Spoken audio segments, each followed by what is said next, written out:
Bapa, Putra, dan Kudus. Amin. Allah Bapa di surga, kami mengucap syukur dan terima kasih bahwa kami selalu Kau ingatkan untuk berusaha lebih baik lagi dalam hidup keagamaan kami. Sehingga kami menjadi saksi cinta kasih-Mu kepada semua orang. Dalam hal doa, berpuasa, dan sedekah. Bantu kami ya Bapa untuk menghayati ketiga aspek ini menjadi bagian dari seluruh perjalanan hidup kami. Terpujilah nama-Mu kini dan sepanjang masa. Amin. Para saudara, kita sekali lagi diingatkan oleh Yesus akan 3 hal penting yang menjadi bagian dari seluruh hidup kita.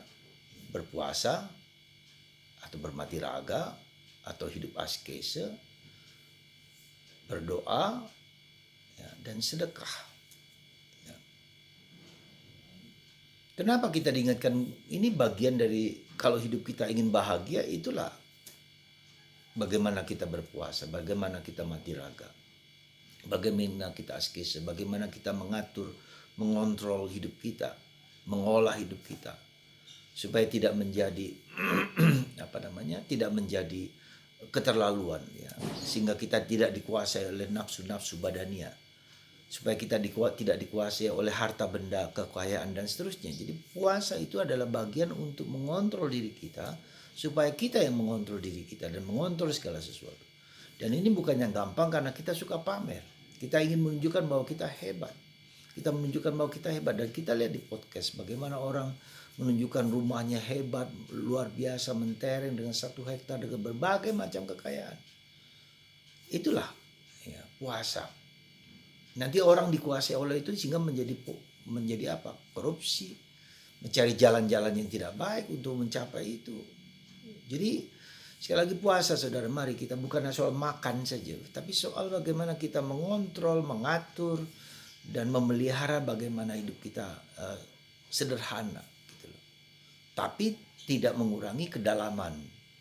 Yang kedua, bahwa sedekah yang kita miliki itu adalah anugerah Tuhan, bukan semata-mata hasil jerih payah kita, tapi ini merupakan suatu sedekah, suatu yang kita berikan kepada orang yang miskin, orang yang nggak mampu, orang yang yang tidak berdaya. Dan ketika kita memberi tidak dilaporkan, tangan kiri jangan tahu apa yang diberitakan. Ini menunjukkan bahwa ketersembunyian dalam ketulusan, keikhlasan dalam memberi itu suatu yang sangat fundamental di dalam hidup kita.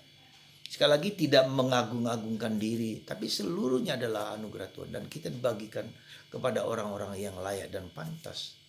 Sehingga ketika kita memberikan kepada orang miskin, orang yang kecil, memberikan, menabur ya segala sesuatu yang baik itu ya, untuk juga supaya orang lain juga bertumbuh dan berkembang. Pendidikan itu juga bagian dari proses di mana pembinaan supaya orang menjadi dirinya sendiri, berkembang, bertumbuh. Ya, jadi tidak memberikan hanya barang, tetapi memberikan suatu nilai-nilai yang membuat kita menjadi berlipat ganda. Orang itu menjadi melakukan yang serupa kepada sedekah. Jadi saudara, dan kita tidak perlu mensedekah kenapa begitu barang kita dipakai untuk hal ini. Itu urusan kita. Siapapun yang kita berikan, kita tidak peduli digunakan atau tidak. Ya, karena ada orang yang mengatakan jangan memberi sedekah kepada fakir miskin. Tidak. Menurut saya tetap jalankan. Bahwa kemudian mereka menggunakannya demi sesuatu yang lain, ya mungkin juga. Itu urusan dia dengan Tuhan. Jadi sedekah saudara, berikanlah apa yang bisa kau berikan, tapi dengan tulus, dengan ikhlas. Dan yang terakhir adalah berdoa. Ya. Doa itu merupakan kewajiban, dan suatu kewajiban tapi juga suatu dorongan dari dalam diri kita bahwa kita bersyukur bahwa Tuhan memberikan kepadaku apa yang kumiliki. Tapi bukan hanya berikan barang yang Tuhan berikan pada, tapi saya juga memberikan, Tuhan menyelamatkan jiwaku supaya aku bisa sampai kembali kepada Sang Pencipta. Ya, berdoa jangan karena kewajiban, jangan karena keharusan, tapi ketulusan hati kepada Allah yang tersembunyi. Belajar mengenal Allah, belajar mencintai Allah, belajar kehendak Allah, mencari makanannya, kehendaknya bagi kita.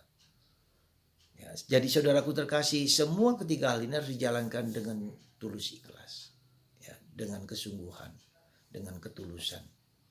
Ya, bila tidak, Tuhan yang tersembunyi, tidak akan menganggapnya sebagai sesuatu suatu tindakan yang menarik, yang memikat Allah, ya, yang membuat Allah itu terpesona dengan tindakan kita yang berdoa dengan tulus ikhlas. Bukan kehendakku tapi kehendak Tuhan. Nah, itu jadi berdoa itu bukan hanya melambungkan pujian kepada Tuhan, tapi juga hidupku bukan lagi yang paling utama, tapi Tuhan yang paling utama. Semoga Tuhan memberkati kita dan semua, memberkati kehendaknya dalam diri kita, dan kita menjadi miskin supaya Tuhan menjadi kaya, ya. Atau kita miskin supaya Tuhan memperkaya kita dengan keutamaan, kebijaksanaan. Bukan hanya yang material, tapi juga yang supernatural. Ya, kita diajak untuk melihat itu. Jadi bukan hanya alamiah, tapi yang tidak kelihatan itulah yang kita puji, kita persembahkan kepada Tuhan. Semoga saudaraku terkasih, dalam ketiga hal itu kita jalankan sebagai sesuatu yang fundamental, yang penting untuk kesejahteraan banyak orang, untuk keselamatan banyak orang, dan kita bagikan bagi orang lain tanpa kita tahu tangan kiri tahu apa yang diberikan tangan kanan. Ketulusan hati, kemurahan hati. Saudara, betapa indahnya Anda dan saya memberikan sesuatu yang berharga bagi orang lain dan membiarkan orang lain bertumbuh berkembang menjadi lebih baik. Saya sekarang terlibat dalam pendidikan para calon imam Karmelit yang mulai dari anak lulusan SMA, ya, lulusan di mana manusia COVID-19 yang penuh dengan dalam tanda petik kemalasan, ketidaktahuan, banyak hal keutamaan yang tidak bisa mereka lakukan ketika COVID-19 baru. Jadi kita harus lebih sabar untuk menciptakan, membuat mereka menjadi berharga di ke depan. Mereka menjadi manusia yang lebih baik sehingga mereka melipat gandakan mereka seluruhnya. Dalam iman, dalam harapan, dalam kasih, dalam doa, askese, ya, dalam sedekah, pemberian diri. Itulah yang bisa kita berikan kepada masa depan anak-anak kita. Didiklah anak kita menjadi manusia yang sungguh-sungguh tangguh, yang sungguh-sungguh penuh belas kasih. Dan itu bukanlah yang gampang di saat sekarang ini. Di masa COVID ini sulit sekali, ya. Anak-anak kita diberi pengajaran, diberi kekuatan, diberi dorongan dan seterusnya. Tapi itulah kejadian supaya kita mampu membuat anak-anak ini menjadi manusia yang lebih kuat, lebih tangguh. Semoga Tuhan memberkati Anda dan kita semua. Bapa, Putra dan Roh Kudus. Bapa, Putra, Kudus. Amin.